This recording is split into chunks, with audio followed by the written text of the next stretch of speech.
Hey, Trigger Happy fam. Hey, Alicia. Hey, Danny. How y'all doing? I'm feeling good. I'm very excited for this conversation. I feel like we always say that, but I'm excited for all the conversations. I get to have conversations with phenomenal people who give us tools and who are such a resource for us and our listeners. So yes, I'm excited every single time because the conversations they give all the things. Listen, they be conversing. Hey, the conversations be conversing. I was going to say conversating, but I understand that we have various different types of groups of audiences, and they may not understand. I know conversating is not a word. It's a colloquialism. However, it makes sense to be a word. How do we add it to the dictionary? Somebody call Webster. See what he could do about it. I like that. But today we are having an amazing conversation. I already know it's going to be amazing. About perfection and what it means to be waiting for perfect and the repercussions of that and the benefits of that and all the things that come with perfectionism in this society. I'm so excited for us to be having this conversation in this time and space that we're all in the world right now. So I want to welcome journalist and author L'Oreal Thompson Payton to the conversation to school us and talk to us and just help us have a better and deeper understanding of what perfectionism is and how it affects us and how it shows up in our lives and what we can do about it. Thank you so much for having me. Yes, welcome. Thank you so much for being here. We're so excited to have you. Same. And listen, if Beyonce said conversating is a word, I feel like it should be a word. So just go with it. What's that word that the tap guy, it's copacetic. Copacetic was not a word until he said it enough that it became a word. So I feel like if we say it enough, they're gonna be like, okay, fine. Let's add it to the dictionary. Exactly. I'm all for it. And now, L'Oreal, we have one question that we like to ask all our guests because everyone that comes on here is so prolific and so accomplished in so many different ways. So we just want to start off by asking you, outside of all the titles and accolades and awards and all the things, who do you say that you are? And I love that question, especially now wearing a new title, a new hat as a new mom. It's like a juggling act every day. But I think at the end of the day and at the start of the day, really, it all boils down to storytelling. Like, I'm a writer through and through. I've been doing it since I was 3 years old. It's what I know. It's what I love. It's what brings me joy. It's what makes me feel complete. It's my purpose in this world. So I would say that I'm a writer and storyteller. Nice. And first of all, since you were 3, I mean, kudos to your mother. I mean, like, listen, writing is a strong word. There's a picture of me and my sister sitting on a sofa. And I think I'm about 3.5. She's maybe like 6 or so. And she's like propped up in the corner. But I have my little spiral bound notebook and I'm like taking copious notes. And I don't know what I was writing about, but I was writing. So it all goes back to that. Your soul knew. Okay, your soul knew what was coming. So it was just preparing you like, don't worry, we're going to use this. Let's get you real good at it. I love it.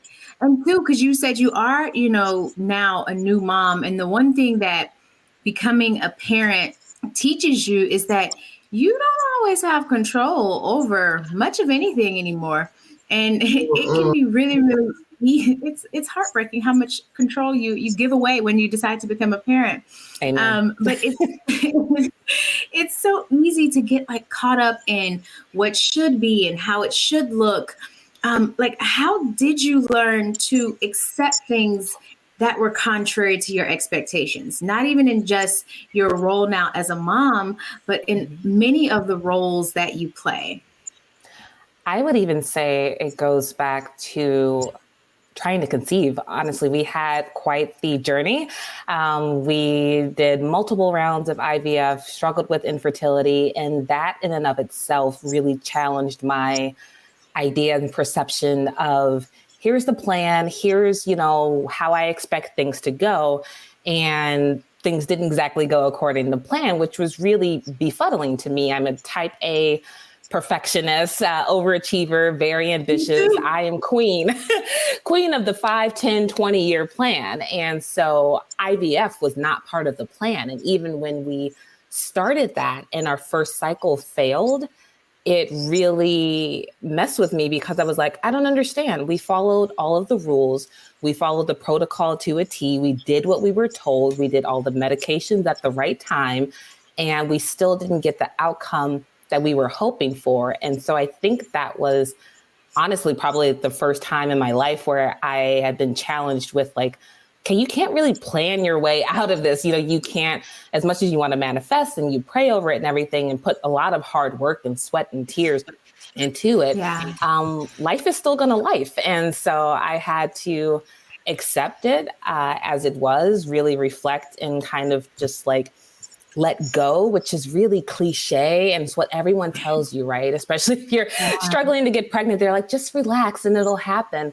But it was really hard for me to kind of accept that, go with the flow and try my best, but know that ultimately, you know, like the outcome is what it is. And I can choose to stay knocked down or, you know, dust myself off and get back in the ring. But it was a learning process that I'm still, or rather an unlearning, I feel like, and I'm still going through that. Yeah, and those journeys, I think, come with a lot of expectations, especially societal ones where, you know, you're a woman, so this should just be easy and it should just happen. And I mean, we've learned, you know, from so many women now being more open to sharing those stories of their fertility journeys. That's not the case for everyone. And, you know, when you have this kind of expectation from society, it can make you question all the things. I'm sure you questioned your faith. I'm sure you questioned everything that you thought you knew, right? Absolutely. Yeah. So was that fertility journey the first time that you kind of realized, okay, like I don't have the control and I need to kind of just like let it go? Or was it more of a journey for you? And by the time you got to the fertility journey, it was a little bit easier to kind of do that. Like, was that the beginning of that journey for you, or was that just like a part of the journey? I would say it was the beginning because I think, especially in my career, I mean, even faced with rejections and jobs that I didn't get or stories and pitches that didn't land, there was always another opportunity. There was always something else that was like right around the corner, and I'm very relentless. So I never gave up, and I would just keep going until I got what I wanted. And the same could be said of this journey as well, our fertility journey. But there wasn't sort of that immediate result or just the kind of like, okay, you know, I can like will it to happen or I can force this. I think my career has always been like in my control and other things. It was interesting too. Right after our daughter was born, I lost my Peloton streak. And I had been going, I think it was. Yeah, I saw that. Yeah, it was a hard day for your girl. Listen, there were real tears. I think it was like 600 something days streak that I had. And when you said you had like a 2-year streak of Peloton, the blue dots, the famous blue dots.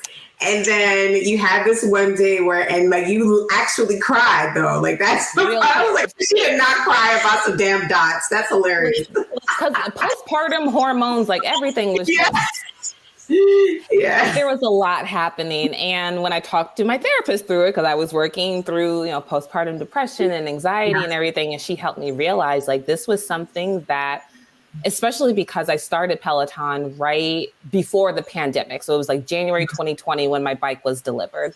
And then as we know, the world shut down and there was so much that was out of our control. This was the one thing, especially because our fertility journey started around the same time that I was like, okay, I can't control what's going out in the world. I can't control what's happening with IVF, but I can control logging in every day, getting my workouts in and getting that blue dot. And I held on to that so much because it was like this symbol for, oh, I'm a good, virtuous person. Look at me. I'm getting my workouts in. I have my shit together. And and it was so unceremonious, right? Like, cause I had even done a meditation on the way to the hospital when we were having the C-section and everything, because I wanted to keep the streak going. And it just like came and went on Tuesday afternoon. And I was like, oh no. And since then it's come, I don't even try anymore. Like streaks and I don't go together. But that was another lesson of just like, hey, you know, it's not, you can't control life. You can do your best and you can show up and you can try again, but you can't like be perfect all the time, and nor should you. Yeah, because then that pressure, it really does then serve for some as a blockade. And one of the things that I really have loved, so I've worked, because I used to own a marketing and branding firm, and we had clients everywhere from tech to healthcare to entertainment. So there were so many different clients. And one of the things and the most valuable things that I learned while working with a tech company that I was working with is MVP, minimum viable product. And in our opinion, it is one of the most valuable concepts, because it's the belief that as long as you have something that is minimally operational, it's ready to be put out into the world. But now, especially for many people, and especially folks of color, you're taught, literally it's ingrained in you from generation to generation, until it's perfect, you don't show anybody. You never show anybody your underskirt or your underbelly. And so many people, and not just people of color, but especially people of color, wait for perfection to make a move, which results in a lot of times delays or even forfeitures. So like, what are some of the steps that we can start to take to overcome the need for perfection in order to accomplish our goals? It's really interesting you mentioned that, because like literally the title of my book is Stop Waiting for Perfect. And it's funny because that was not the original title. The original title was Trust Your Dopeness. And we found out about halfway through that it was owned, like the copyright's owned by another major global entity. And it's like, I don't have major global entity lawsuit money, so let's go on and figure out a new name. And yeah, I was just like, I don't want no parts of that. And I was just like, what is it? What is it? What is it? And I had literally written a newsletter maybe a week or so ago before I met with my agent and my publisher to talk about a new title. And it was very interesting during this whole book writing process in and of itself, because with the first draft, and I think by now, or at least if you're not in the book Twitter literary world, like shitty first draft is a thing. I think it was like Anne Lamont, I may be like butchering her name, but wrote extensively about the shitty first draft. And I remember going to a coffee shop. This was maybe a couple of months postpartum. And I was like working on the first draft of the book and was getting stuck because I wanted to present to my editor a polished and clean and perfect first draft. And it was, I saw a tweet that someone else had shared about how you can edit bad, but you can't edit nothing. So what I found was I was trying to do my job and my editor's job at the same time. My job was to show up and put words on the paper and send them to her. Her job is to take me to the finish line and make it better and make it sound good and everything like that. But when I tried to do her job and my job at the same time, I was getting stuck because there was this like fear of the words not being good enough. And then I found about halfway through, I think the third draft even, that like 40% of the book I was unhappy with because I was writing how I thought a self-help author should sound like. I was trying to emulate some of my peers and colleagues and people that I admired, and I had lost myself and my voice in the process. And I remember literally like the night before my line edits were due, I bust out the phone and voice memo, and I was just talking it out. And I reconnected with my voice and emailed my editor at the last minute. I was like, hey, I know these edits are due tomorrow, but I'm gonna need a little bit more time to rework this part that's not working. Because again, I just got so caught up in that it has to be perfect, it has to be perfect, it has to be perfect. And that was prohibiting me from moving forward. And once I was able to be like, hey, this is the best I can do at this moment, this is how far I can take it. And then my editor was able to come on and put her spin on it and help take it to the next level. We made magic, but I had to get out of my own way and get out of that mental block of I need to turn in a polished first draft. Like those two words don't even go together, polished and first draft. Well, those are 3 words, but right. You know what I mean? Yeah. It's just like, that doesn't exist. That's not a thing. And so that minimal viable product, like it's good enough. And so now I can put it out there and get feedback to make it better. Exactly. Yeah. That's the getting feedback piece where you're able to, how is the world or how is my target group interacting with whatever it is that I'm saying I want to bring to them, to help me, to change, to transform. But if you never put it out there, and what I see a lot of times too is folks will sit and talk about all the other people who are trying and who are doing.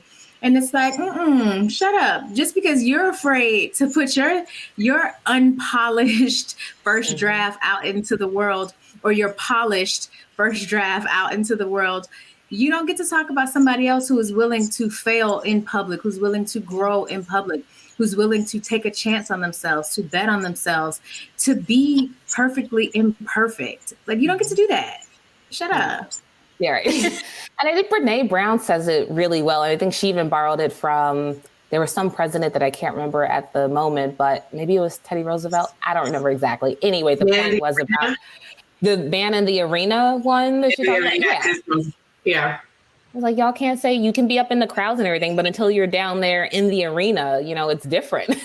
And so literally my favorite quote of all time. I'm obsessed with that quote. I think I read it just about every day, because it's like, I have that similar problem of like wanting everything to be perfect, wanting everything to be polished, wanting everything to be like 100% before anybody sees it. Right. And you don't even realize sometimes that that's what you're doing. Like, you think you're delaying for like the most like perfect reasons. Like, it makes so much sense in your brain why now is not a good time. And your brain will help you with the bullshit. Like, your brain will help you construct and justify. And it's like it's like your little peanut gallery, like, yeah, girl, yeah, it's not ready. And your brain will play these tricks on you. And one of the ways that that need for perfectionism can show up for a lot of us is through procrastination. And I know you mentioned that a little bit in your book too, right? About procrastination. And a lot of times procrastination can develop due to fear and criticism experienced in childhood. Mm-hmm. It can actually even be the result of trauma. And even though procrastination is common and it's kind of something that like many of us struggle with, and we just kind of say like, oh, I procrastinate a lot. And it just seems so like, whatever. And it's just like a personality trait that some of us have. And it seems like it's just so common and normal, but it's actually not normal, right? Like, there's been a lot of research that has come out around procrastination, that it's not a normal healthy behavior as far as healthy behaviors go.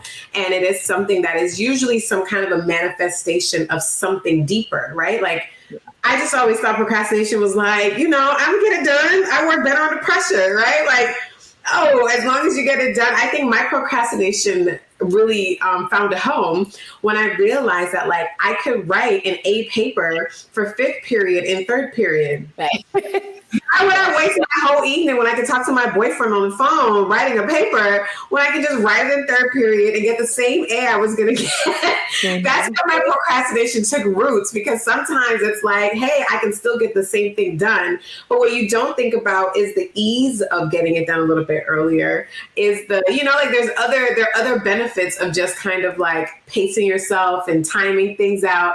But a lot of times you're just thinking about the end result and not the process and the hell you go through when you're procrastinating, right? So I wanted to know, what mindset shift do you feel like has to take place in order to work through that inclination that people have to procrastinate? Because it's not as simple as just do it. Like, we're not Nike. No. Some of us need like a little extra something, you know, and procrastination is a very mental thing. Like, you really convince yourself that you have all the time in the world, that you can get it done in an hour when it's something that should take 10 hours. Like, what was that mindset shift for you? And like, what do you advise for others to kind of try to rewire in their brain to overcome that procrastination? Yeah, well, listen, it wasn't until last fall, I would say, that I realized, like, at my big age, that procrastination was a form of perfectionism, because I think I had equated procrastinating with being lazy. And I think that's something our hustle culture definitely like drives home. And I read the book last summer about laziness doesn't exist. And I was very skeptical about it. I was like, but I mean, lazy ass people now. Hold on now. I know. Because I was like, but the way the author, whose name I'm blanking on at the moment, described it, it did make sense, where there is certainly this hustle culture, as I mentioned before, and drive to always be productive, to always be on. But what I realized, like, procrastinating and laziness aren't necessarily like the same thing. My procrastination, or rather my form of perfectionism, showed up as procrastination because I was anxious about not putting my best work forward, or having, like I said before, that polished first draft, and how that doesn't even make sense or go together. And I just asked my editor how many deadlines, or extensions rather, I asked for on the book deadline, because I'm like, it's not good enough. It's not good enough. It's not ready yet. It's not ready. I just need more time. And it didn't matter how much more time I had. It was always going to come down to that 11th hour where I was like, okay, like it came down to the wire plenty of times. And it was a mental exercise. I had to realize that done is better than perfect. To be able to submit something forward and have her weigh in was better than withholding it. Because like I said before, I couldn't get the feedback until I gave it to her, but also recognizing that perfect is the enemy of good. There is, because as Black women, we have been conditioned from the womb to work twice as hard to get half as much. Like, there's always that drive of like, it has to be perfect. It has to be perfect. I can't show up as less than that. I remember going to an interview for a summer camp in middle school, and I had to dress in my Easter best, like in the middle of summer in Baltimore with those hot ass summers and humidity and everything. I was out there with my cardigan and my dress.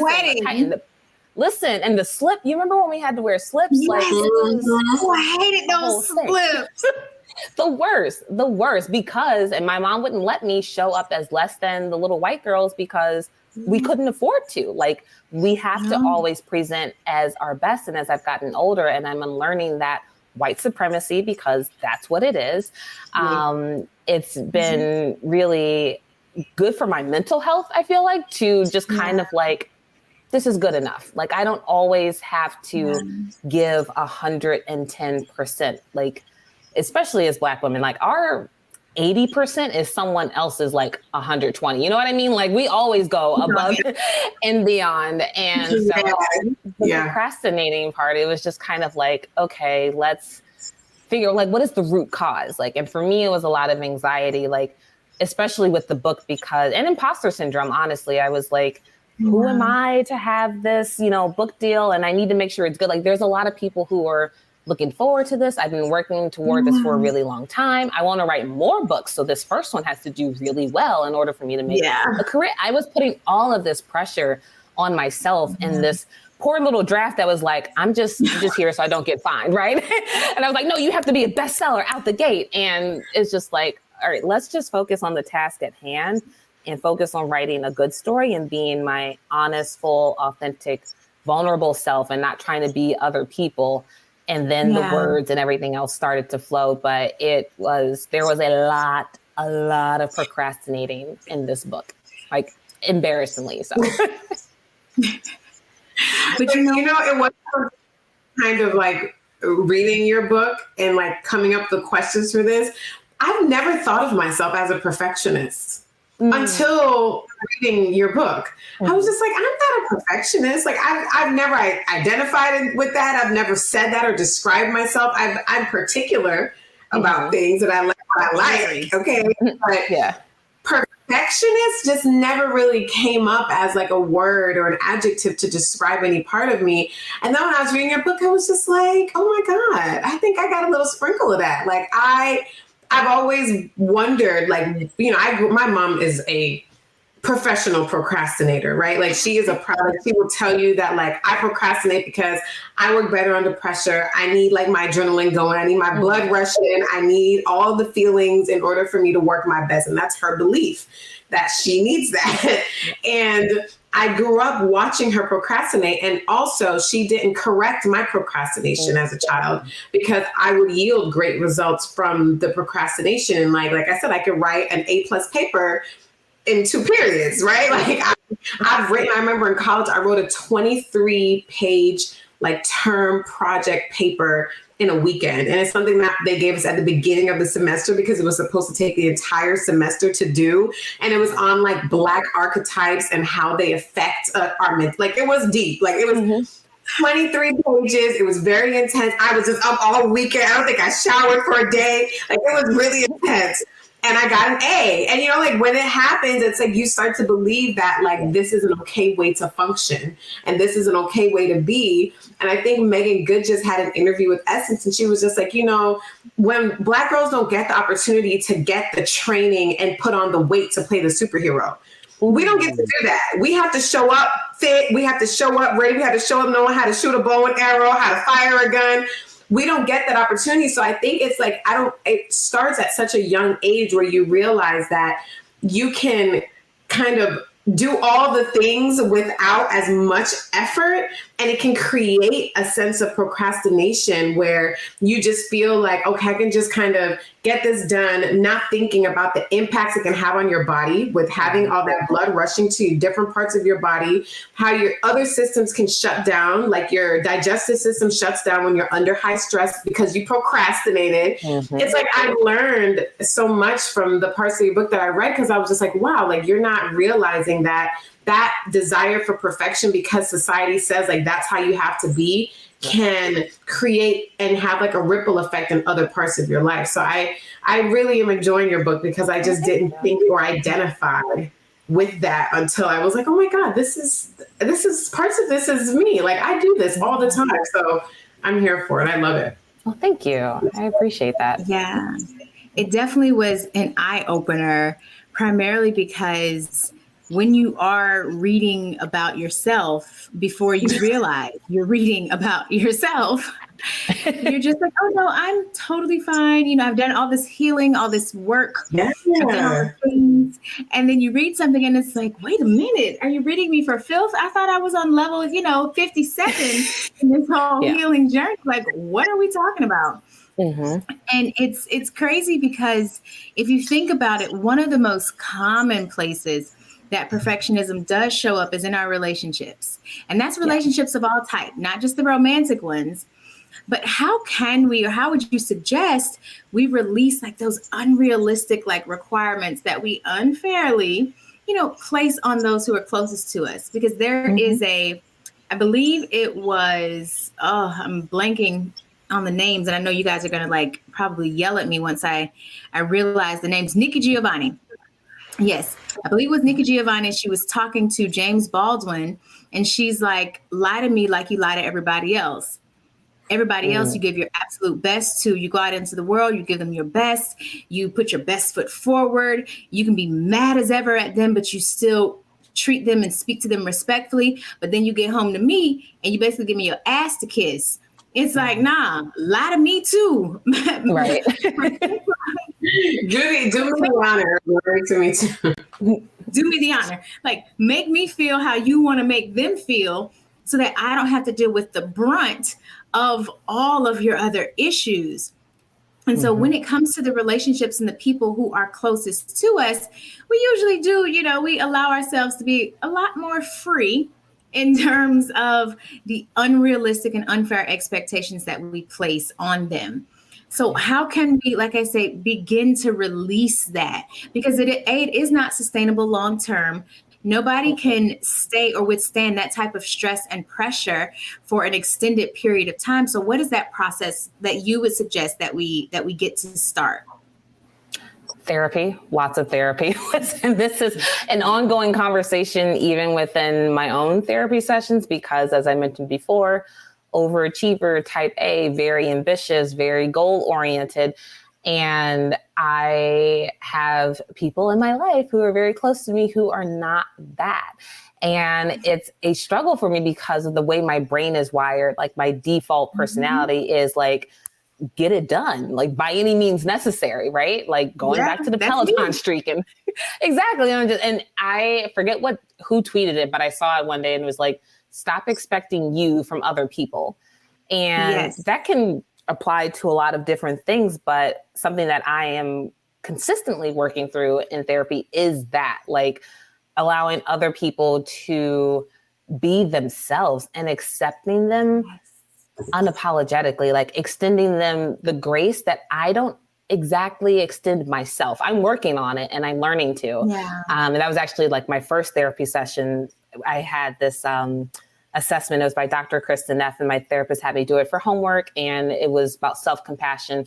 And I think on a scale of 1 to 10, I got like a 2.5 or something in terms of like how kind I was to myself. And I think it was the first time I ever failed anything. Like I was a straight A student, valedictorian, had, magna cum laude and everything like that. And I was just like, because she even told me, she's like, what I'm hearing is that you're not very kind to yourself. And I wasn't. And I'm working on it now, but I was very strict. Again, the blue dots, and very much like by the book and very rigid. And so and Dr. Neff has a great resources on her website, meditations and exercises. And one that was really helpful for me was learning to talk to myself the way that I would a friend. And I know that sounds contradictory to what I just said, where I'm like expecting everyone else to like rise to my level. But what I found is I have a lot of compassion for everyone else and my friends when it comes to, like if they've experienced a setback or something like that, I'm like, oh, it's okay. What do you need to do? It's all right. We're going to get through this together. How can I help you? I extend them that compassion and that grace. But for some reason, I wasn't able to do it to myself. It was like, yeah, that's fine for everyone else, right? Like everyone else can have compassion and grace and be soft and, like gentle and kind to themselves, but not me. And so unlearning that, or rather learning how to be kind to myself and then extend that to others. And then honestly, I had a good talking to from my husband like years ago, where I think kind of the opposite of the Nikki Giovanni, James Baldwin situation, but he was basically telling me like, like out in the world on social media and everything, you're LT in the city, blah, blah, blah, blah, blah. But when you come home, you're L'Oreal. And that's that's who I married. And that's who I like want to be in relationship with and experience life with and do life with. And I was like, oh, okay.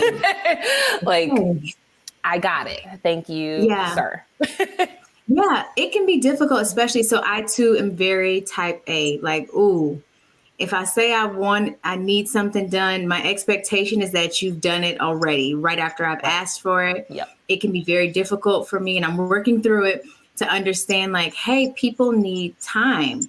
Like you can't expect to give someone something at 12 o'clock and it be done by 1. Like that's not usually how most of the world works. And so it's me constantly like retraining my own, my own mind and expectations to be like, hey, give somebody 48 business hours. And it's like, it should take 2 hours, but you need to give them 48 business hours because you don't know whatever else they have going on. More than that. I said, you give me way more than that. So I am not type. I don't proclaim to be type A personality. I think I have type A characteristics from time to time, but overall, that's not my overall personality. And Alicia is very type A. And I have told her in the past that sometimes she's very insensitive to the fact that I have a lot of shit going on and I'm not type A and I don't have like this like insane urge and drive to get shit done all the time. I don't. And you just have to be honest with yourself. That's who I practice on. Danny is who I practice on. Yeah, and I'm going to tell you that it's not happening. Like, and I'm very like, I'm going to tell you like, oh, I'm not doing that today. Like, that's not happening. Like, I'm out and I'm doing this other thing or I'm doing this thing because I'm just not like that. I believe a lot in like the freedom of my time and the flowing of my time. I like to flow a little bit. I'm a creative. Like, I'm not like that. So she is very much like that. I like to schedule and I like to plan. and she needs like everything, like, you know, and like I said, I have certain characteristics, so that's why I understand it. Yeah. And I think it makes us work together well because we do understand each other. But I definitely think you've gotten better because it is something that sometimes you feel like you're being kinder to people and you're understanding, but in real time, it's not that kind of understanding because you're just like, why aren't you getting this done? Why isn't this important to you? And for me, it's just like there are other things in life that just matter more to me than like success in the material world and things like that, you know. So I definitely can, on the flip side, the person who receives that from Alicia specifically. And my husband is also type A personality, so he's, I'm sure, I understand him so much. A balance. You need both. And I feel, because I couldn't date me. I couldn't marry me. I would drive Absolutely me. I do drive me crazy. And I know. And that's what I tell her. I was like, she'll be dating a guy that's like super busy. And then she'll be like upset that he's so busy. I'm like, hold on. I thought you understood. Hold on. I thought this is the to be this way. What happened to everyone getting their shit together and just doing everything on a schedule? And then she starts dating a guy like that. And she was like, this is not it. No, you need both, and that yin and the yang, and it's like, and I'm grateful because my husband is complete. Did I say complete opposite? And I appreciate that because he has taught me to slow down. I remember like when we first started dating, even he was like, it's like you're allergic to white space, like on my calendar because. Like I said, before we start recording, everything has to go on the calendar. And he was like, if there's white space, you're like, oh my gosh, I have to fill it. And I do have that urge to be productive at all times because otherwise I feel like I'm wasting time. And there's just like always something that needs to be done, especially now, you know, we have a daughter and it's just like, and he is very much like, moves at his own pace and is like, I'm taking time to sit here and do nothing. And it's very weird to me. It's like, and I get mad sometimes and resentful. I'm like, you are my soul sister. Hi, L'Oreal. Hi. Rest is productive. I had to teach Alicia that. Like, sit your ass down. Like, where are you going? What are you doing?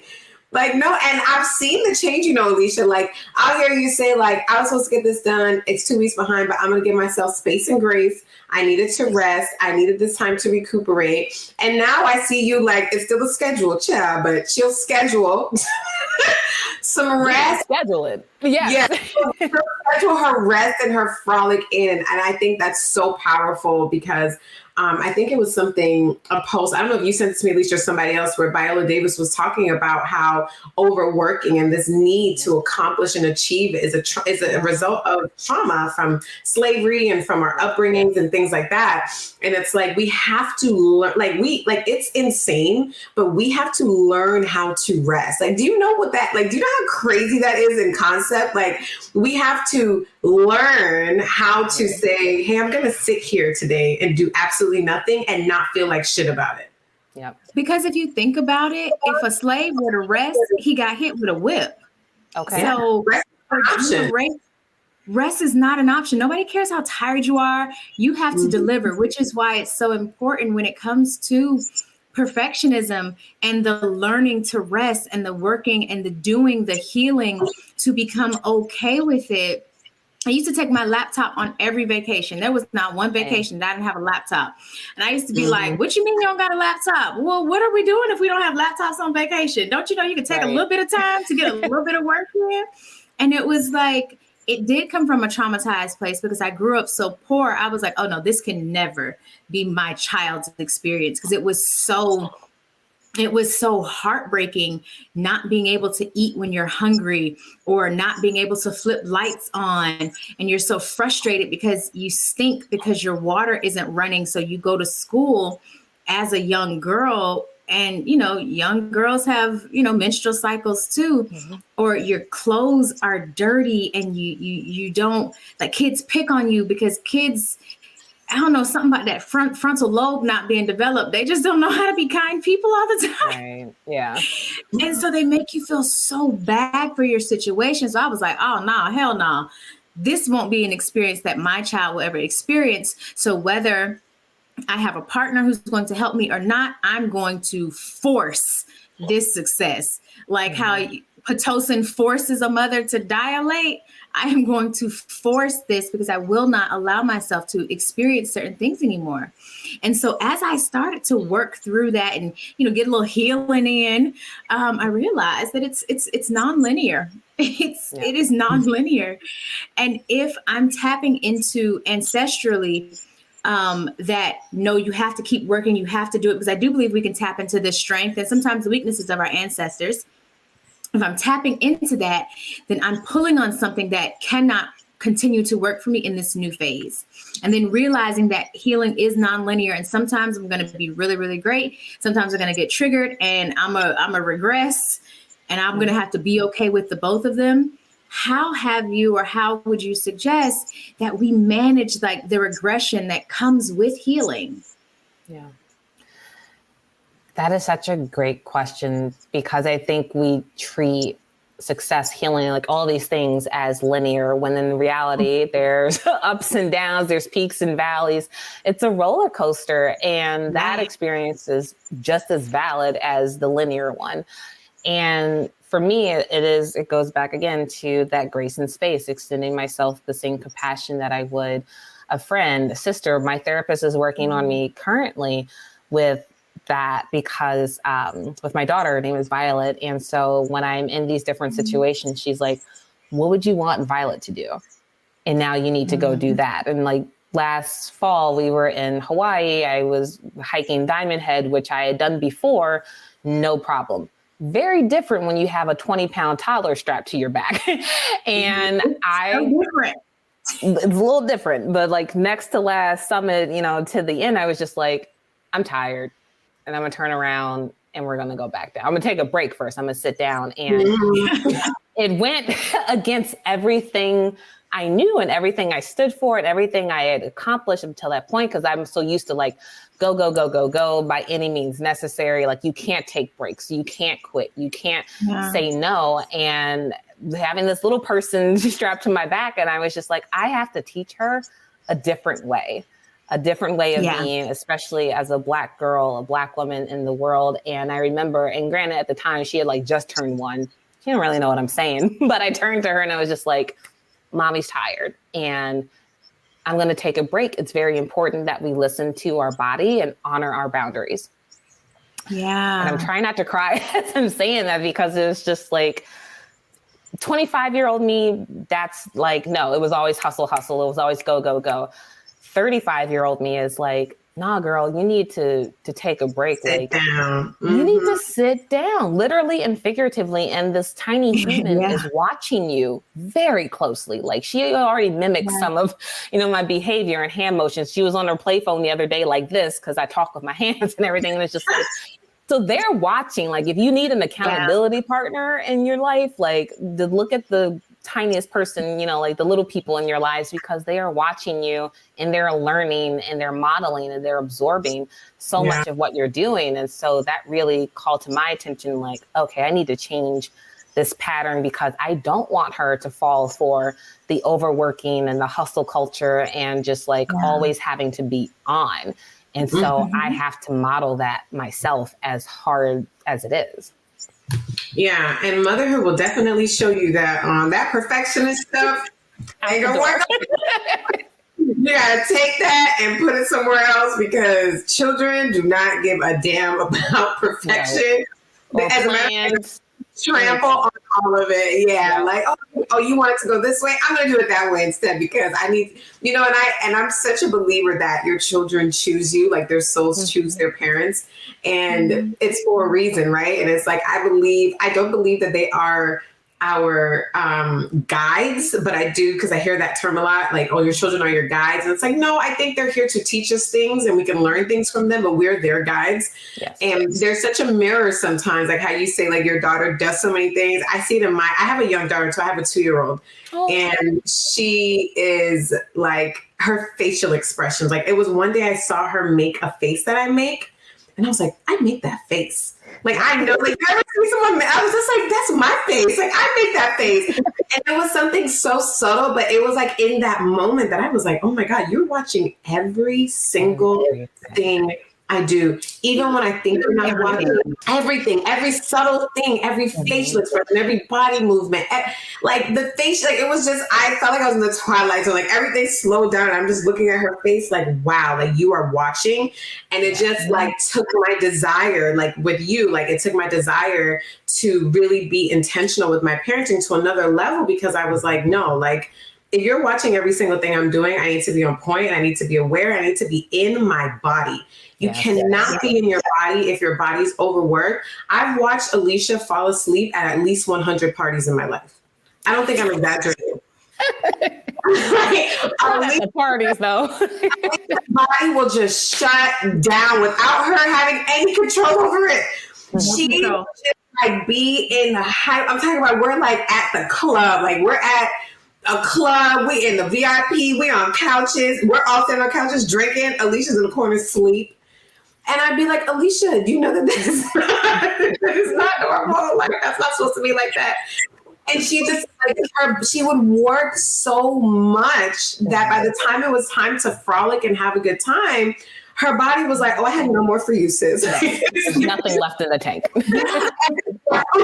Yeah, you know, so over the years, I've seen her be able to kind of enjoy things more, because she has, you know, put the laptop away, or she will say, hey, you know, if we're going to go do this, I'm going to take a nap now so I can enjoy and be present. But I think there's a very big need for us to be present and to connect to our bodies so that we can learn to listen to our bodies and find out when it's giving us those signals, because sometimes they're very subtle and we don't realize that your body's trying to talk to you until it starts screaming at you, where you're passing out or you're having to go to the hospital because of exhaustion. And it's like, we think that these things are a sign of us like doing the best that we can, and we're like being these people that we're supposed to be, but at what expense?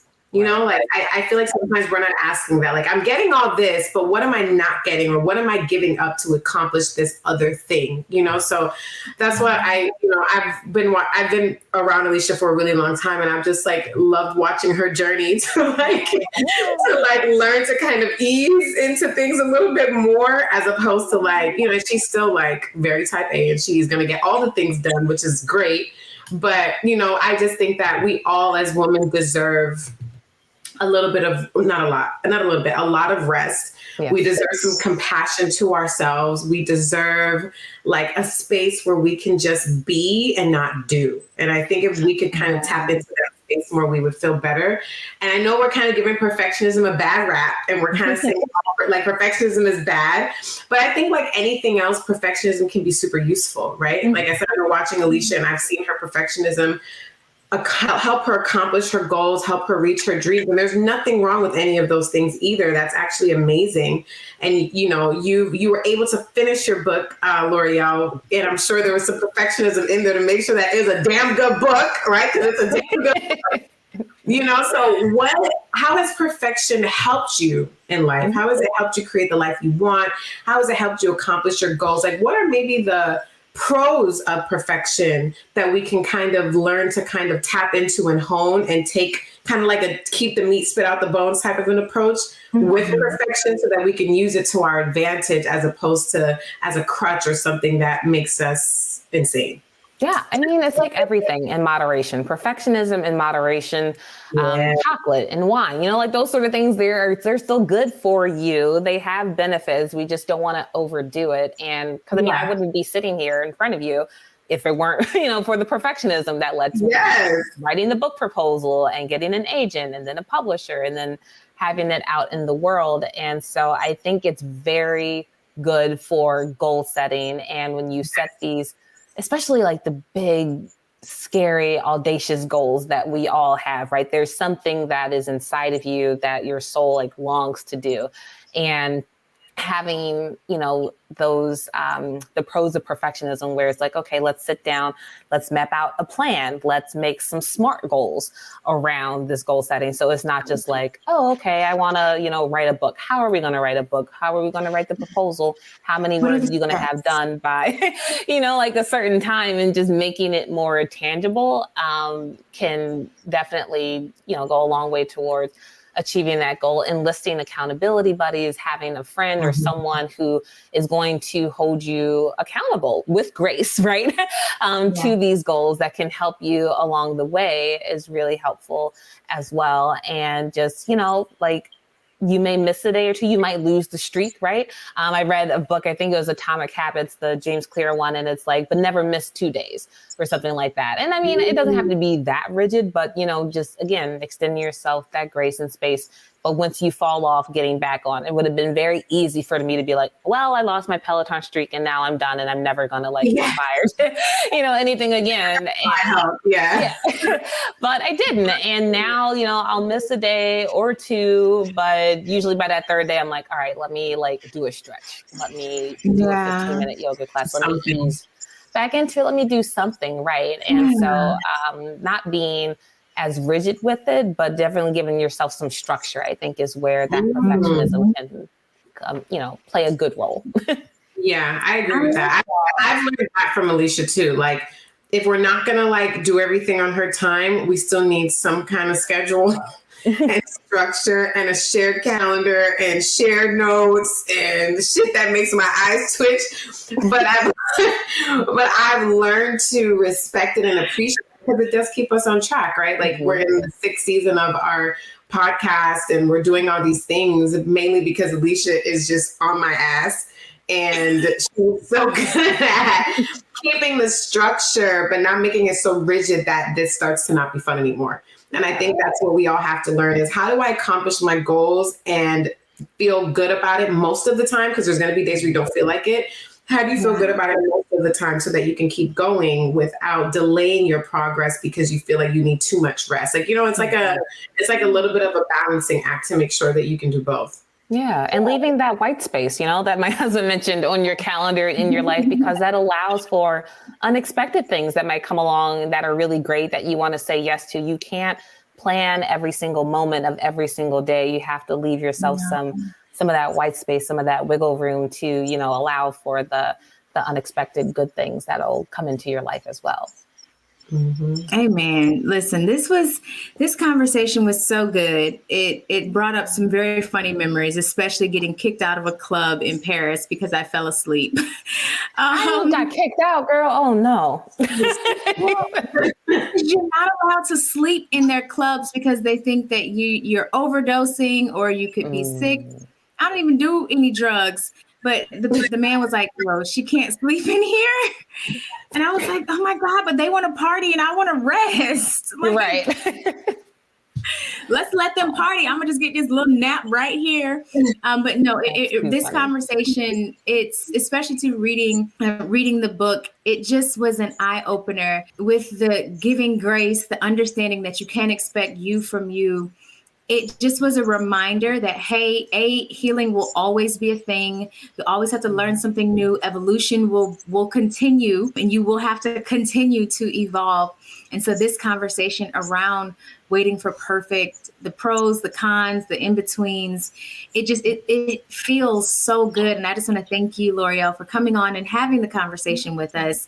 That whole type A thing, because I know I connected with you on LinkedIn and I was like, oh no, this is good. I need to talk to her. Thank you. So thank you for accepting our request. And we want to make sure, let folks know, where can they buy it? When can they buy it? How can we stay connected with you? All the things. Yeah, and thank you so much for having me. This was such a great conversation. It's always wonderful to connect with other badass Black women, especially other moms. So I had a blast. I could talk to y'all forever. So, Stop Waiting for Perfect comes out August 15th, and you can pre-order it at my website, ltinthecity.com. Follow me on Twitter, Instagram at ltinthecity, and subscribe to my weekly newsletter at ltinthecity.com. I love it. I love it. I love it. I love it. Danny, where can we stay connected with you? You can stay connected to me on Instagram at the Danny Bordeaux. Bordeaux is BOURDEAU. You can follow along with us and keep up to date with everything we have going on with Triggered at Triggered AFPC on Instagram. You can go to triggeredafpodcast.com to go to our website. And you can also now go to triggeredafevents.com, where you can stay up to date with all the goodies we have coming to cities near you.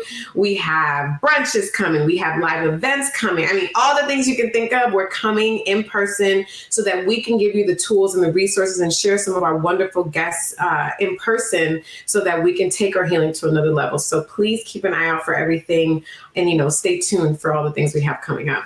Yes. And you can stay connected with me everywhere, all over Beyonce's internet at Alicia Reese, ALECHIAREESE. And until next time, we will see you soon. Bye, everyone. Bye, everyone.